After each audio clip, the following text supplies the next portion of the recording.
Hello world! Hello to all the visionaries out there! Welcome to my YouTube channel. And if you are new to my YouTube channel, this is Jhem Salcedo and I'm teaching you to have your own online business and be your own boss. So, I will gonna share to you my top 3 ways on how you can make money online.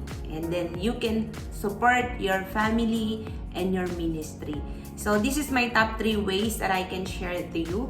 So, tutok ka sa ating video and let's see if you are fit into this kind of business.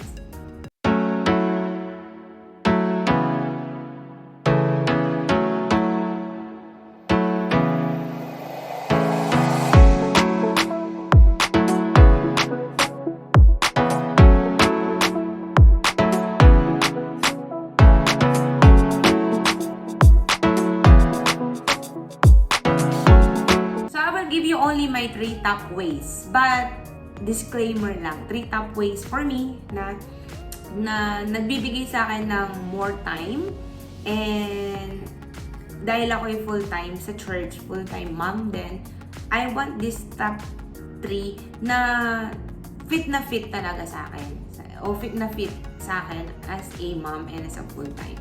So, there's a lot of ways you can make money online, lalo na ngayong panahon natin ngayon. And paano ko ma-share sa inyo to? Kasi talagang yung mister ko, 12 years ago, no, or 12 years na siyang nag-work as a freelancer. So, freelancing career it's a kind of business na sinesell mo yung skill mo online and you can have your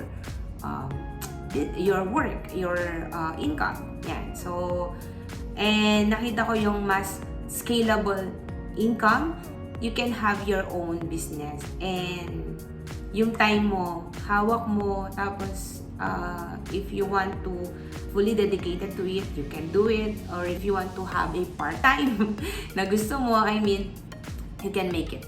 So, this is my top ways that you can actually make money online. So, number 1 that I can share it to you, lagi ko naman itong sinishare o nasishare sa mga video ko, is you can be a YouTuber. Yan. So, YouTuber, how can I share it to you? So, ngayon nakikita ko na ang pagiging YouTuber, kailangan talaga meron kang consistency content. And then, of course, you have one specific niche na gusto mong i-educate o kung entertainment yung pwede naman. So, if you want to entertain other people, you can do it on YouTube. And kailangan more on education, more on content na makakapagbigay ng value. So, para magkaroon ka ng high chance na magkaroon ng income sa YouTube, you need to have a searchable content, no? So, nag-start yun sa title, and then pwede mo rin siyang mailagay dun sa mga hashtags. So, if you will upload the video, you can see the hashtags there.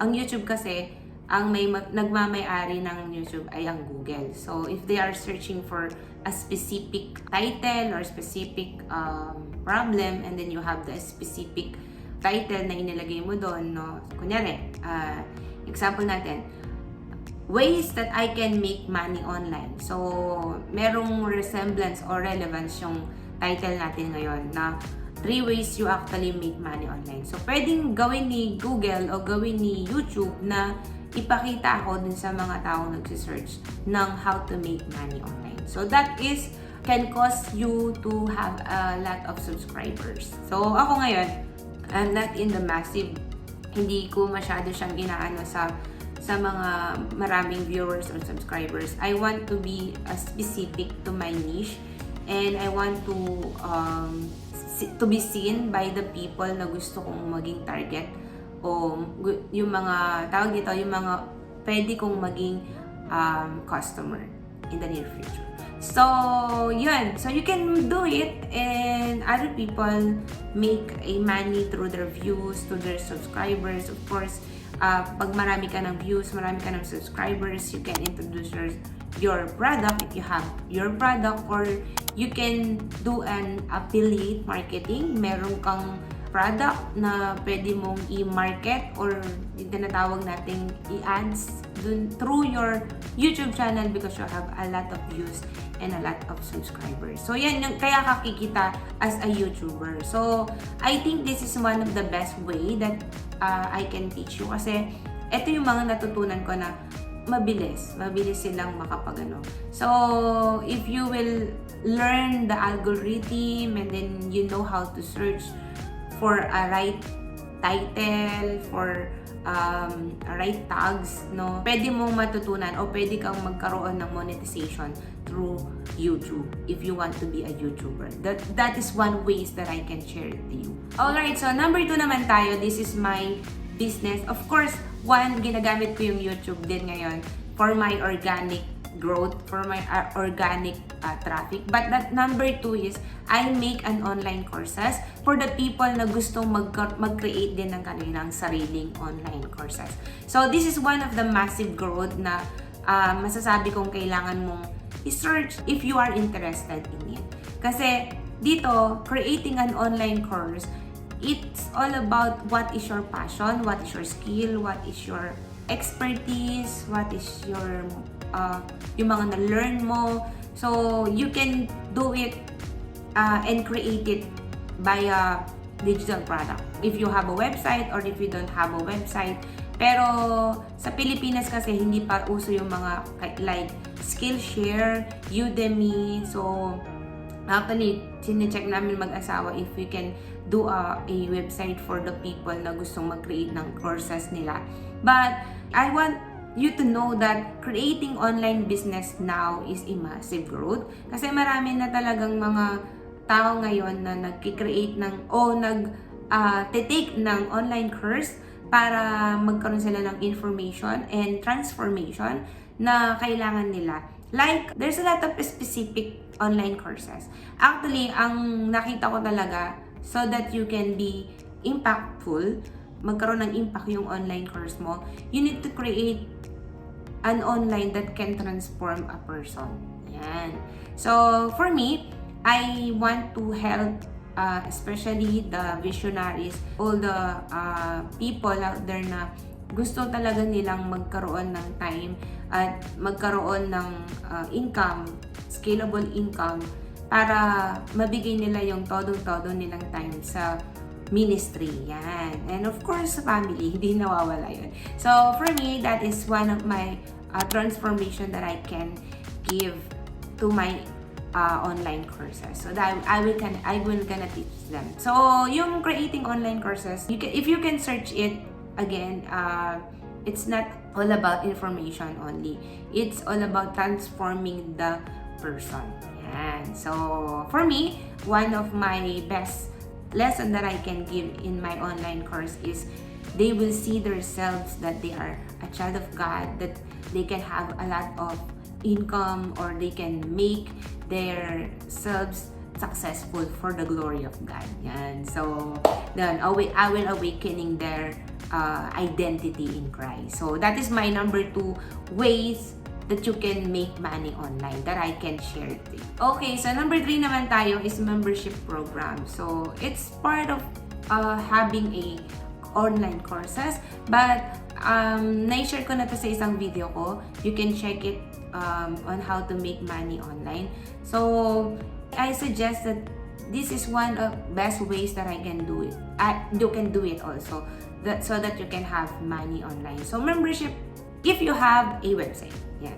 So, actually, ngayon yung mga website, I know there's an apps na mas mura lang siya and monthly mo siyang babayaran or annually, I think annually. But, you can have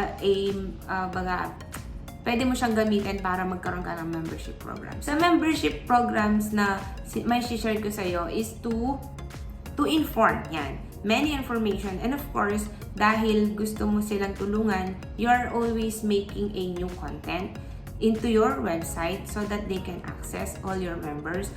Like, actually, this is one of the products na pinag-iisipan ko at pinag-aaralan ko ngayon na gagawin. I will make it a membership program na magbibigay sa kanila ng access. Every month, they will pay me this amount, and then they can access all the tools, all the content that they need, and then they can contact me. They can be on my groups and having a market research or anything that they need, and the thing na pwede nilang kumbaga maitanong yan. So I can support them on building their own online business. So membership program is one of the best. Yan. So again, nabanggit ko rin yung example na yun. It's like a Netflix. Yan.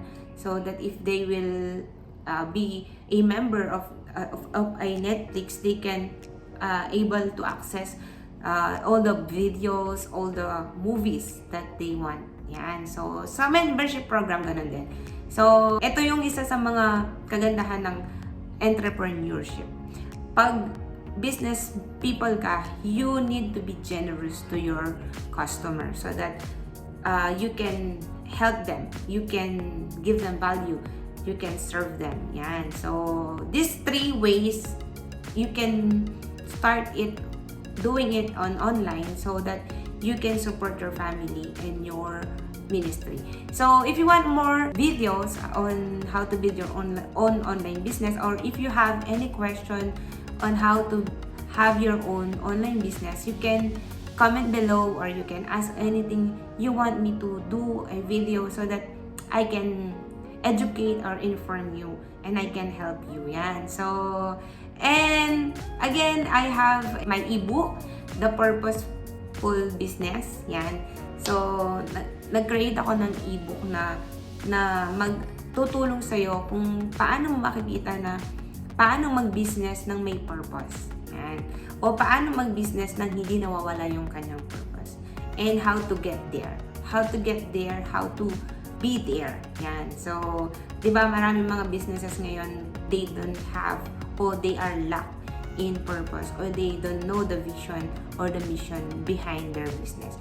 But, nakita ko pala na it's more enjoyable, or mas may enjoy mo at mas magiging masaya ka at magiging consistent ka if you have a purpose in your business. Okay, so that's it for today. I want you to comment if you like it, and again, if natulungan kita, you can share it or like it, and don't forget to subscribe of course for new content. Okay, so God bless you and see you around.